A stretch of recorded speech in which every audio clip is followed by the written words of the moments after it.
ఉన్న బంగారాన్ని విడిపించి ఆ రోజు ఆన్లైన్ రేటుకే మేము కొంటాం. Sharma gold company.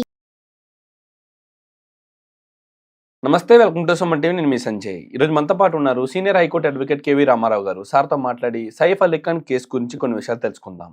నమస్తే సార్. నమస్తే సంజయ్. సార్, ప్రముఖ బాలీవుడ్ నటుడు సైఫ్ అలీ ఖాన్ పై కత్తితో దాడి జరగడం జరిగింది.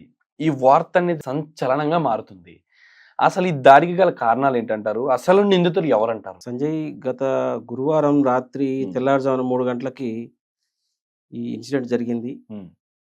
ఫస్ట్ మనం ఒక దొంగ అనుకున్నాము.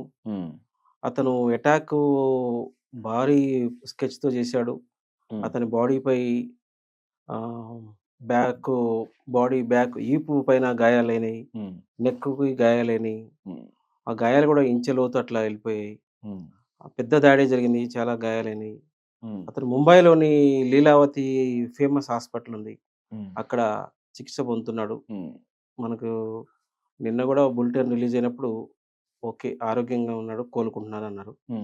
ఈ ఇన్సిడెంట్ జరిగిన సిచ్యువేషన్ చూస్తే దొంగేనా, లేక ఇంకేమైనా శక్తులు ఉన్నాయా, లేకపోతే ఎవరైనా దాడి చేపించారా, లేకపోతే ఇంకేమైనా వాళ్ళ ఇంట్లో ఫ్యామిలీ విషయాలు ఉన్నాయా అనేవి చర్చకు వచ్చినాయి పబ్లిక్ లో.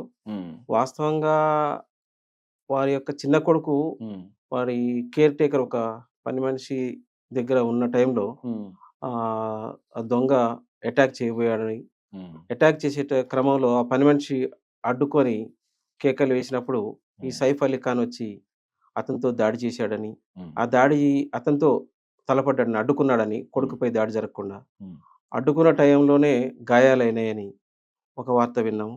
తర్వాత ఇంకొక వార్త ఏమేమంటే ఇతని దగ్గర వేల కోట్ల ఆస్తులు ఉన్నాయి, 100 కోట్ల డబ్బులున్నవి, అవి ఎత్తకపోవడానికి వచ్చాడని దొంగ అని విన్నాము.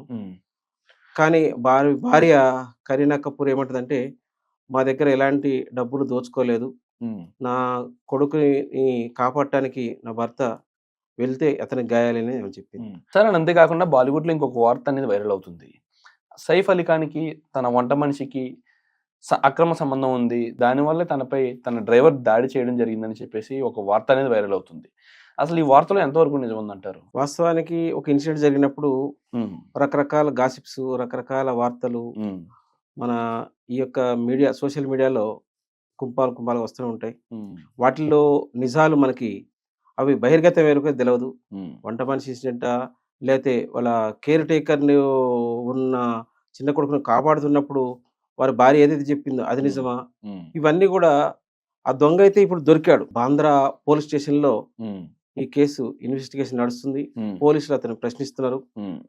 అసలు ఇన్సిడెంట్ జరిగిన వెంటనే దేశవ్యాప్తంగా ఉన్న అనేక రాష్ట్రాల్లో ప్రముఖ హీరోలు, మన రాష్ట్రంలో చిరంజీవి, జూనియర్ ఎన్టీఆర్, చాలా మంది ఎక్స్ లో పోస్టులు పెట్టడం జరిగింది, త్వరగా కోలుకోవాలి, ఇలాంటి ఇన్సిడెంట్లు కరెక్ట్ కాదని. సార్, ఇక్కడ చూసుకుంటే తన కార్ డ్రైవరే తనపై కత్తితో దాడి చేయడం జరిగింది.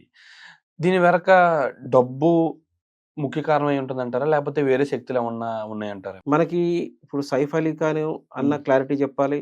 ఎవరైతే ఇప్పుడు నిందితుడు బయటపడ్డాడో, ఎవరైతే దొరికాడో ఆ నిందితుడు అన్న విషయాలు చెప్పాలి. ఇవి బాంద్రా పోలీస్ స్టేషన్ నుంచి కోర్టుకు వెళ్ళిపోతాయి. అది నిందితుడు దొరికాడు కాబట్టి విషయాన్ని కోర్టులో తేలాల్సింది. అండ్ అంతేకాకుండా సార్, ఈ కేసులో చూసుకుంటే ఆయన దాడికి ముందు కూడా ఆయన ఒక బ్యాగ్ని ధరించాడు. అక్కడ సీసీ కెమెరా రికార్డ్ అయిన సంఘటన బట్టి చూసుకుంటే ఆయన ఆ దాడికి ముందు బ్యాగ్తో ఉన్నాడు, దాడి జరిగిన తర్వాత బయటికి వెళ్ళడం కూడా ఆ బ్యాగ్తోనే వెళ్ళాడు. బయట సంచరించిన ప్రదేశాల్లో సీసీటీవీ ఫుటేజ్ చూసిన చోట అక్కడ కూడా ఆయన ఒక బ్యాగ్ని ధరించి ఉన్నాడు. అసలు ఆ బ్యాగ్లో నిజంగా ఏమీ లేదంటారా? ఆ బ్యాగు ఎందుకు ధరించాడు అంటారు? వాస్తవానికి పోలీసులు ఈ దాడి జరిగిన తెల్లారే కొన్ని విషయాలు చెప్పడం జరిగింది. ఇంత పెద్ద హీరో, ఈయనకి ఎలాంటి సెక్యూరిటీ లేదు, కనీసం సీసీ కెమెరాలు కూడా ఇంట్లో లేవు. మనం ఏదో బయట ఉన్న సీసీ ఫుటేజ్ ఆధారంగా చూసాము. అతను ఒకవేళ ఆ బ్యాగులో ఆ టైంలో ఏమైనా డ్రెస్ చేంజ్ చేసుకున్నాడేమో, అంతే తప్ప మనకి ఇంకా క్లారిటీ లేదు అని పోలీసులు వెల్లడించడం జరిగింది. ఏది ఈ నిందితుడు దొరకక ముందు. ఇప్పుడు దొరికాక అసలు ఏమైనా బయటపడ్డాయి అంటారా బ్యాగ్ లో కూడా? మనకి ఇంతవరకు ఇంకేమి పోలీసులు మీడియా పరంగా వెల్లడించాలి. అండ్ సార్, ఈ సంఘటన జరిగి ఎంతసేపు అవుతున్నా సరే ఆయన జరిగిన ఒక రోజు వరకు కూడా వాళ్ళ ఫ్యామిలీ నుంచి గానీ, వాళ్ళ భార్య గానీ, వాళ్ళ చుట్టాలు గానీ ఎవరు కూడా హాస్పిటల్ వరకు కూడా రాలేదని చెప్పేసి ఒక వార్త వైరల్ అవుతుంది. అది ఎంతవరకు నిజం అంటారు? అసలు హాస్పిటల్‌లో చేర్పించింది తన పెద్ద కొడుకే. అసలు హాస్పిటల్‌లో చూసుకునేది కూడా ఆయన పెద్ద కొడుకే చూసుకున్నారు నిన్నటి వరకు కూడా అని చెప్పేసి అంటున్నారు. అది ఎంతవరకు నిజం అంటారు అసలు?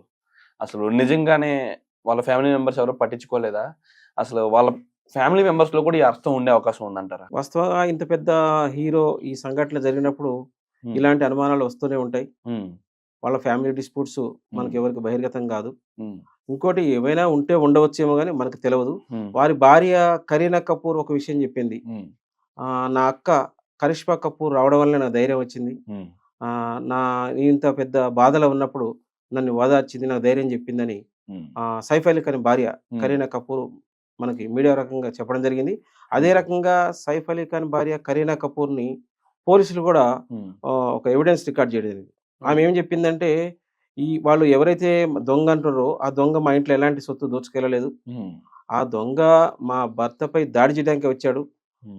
వాస్తవానికి నా చిన్న కొడుకుని పై దాడి చేస్తున్న టైంలో నా భర్త అడ్డుకున్నాడు. ఆ హ్మ్. రకంగా గాయాలైనదని కరీనా కపూర్ మీడియాకు వెల్లడించడం జరిగింది. దీని ప్రకారం ఏ విధంగా చూడొచ్చంటారు ఈ కేస్‌ని? ఆయన డబ్బు కోసం రాలేదు సరే. ఆ! అంటే ఆయన కరీనా కపూర్ వాళ్ళ బిడ్డని గాని సంథింగ్ సైఫ్ అలీ ఖాన్‌ని గాని చంపడానికి వచ్చారంటారా? అసలు దీనిపై ఎలాంటి ఏ విధంగా ఏ కోణంలో చూడొచ్చంటారు ఈ కేస్‌ని? వాస్తవానికి అంత పెద్ద హీరోకి ఈ సంఘటన జరగటం హ్మ్. సంచలనమే. ఎవరి పాయింట్ ఆఫ్ వ్యూలో వాళ్ళు ఊహించుకుంటూనే ఉన్నారు. హ్మ్. వాస్తవానికి ఇప్పుడు ముంబైలోని బాంద్రా పోలీస్ స్టేషన్‌లో నిందితుడు దొరికి ఉన్నాడు. హ్మ్. ఇన్వెస్టిగేషన్ నడుస్తున్నది. హ్మ్. మనం ఎన్ని ఊహించుకున్నా అవి కరెక్ట్ కాదు.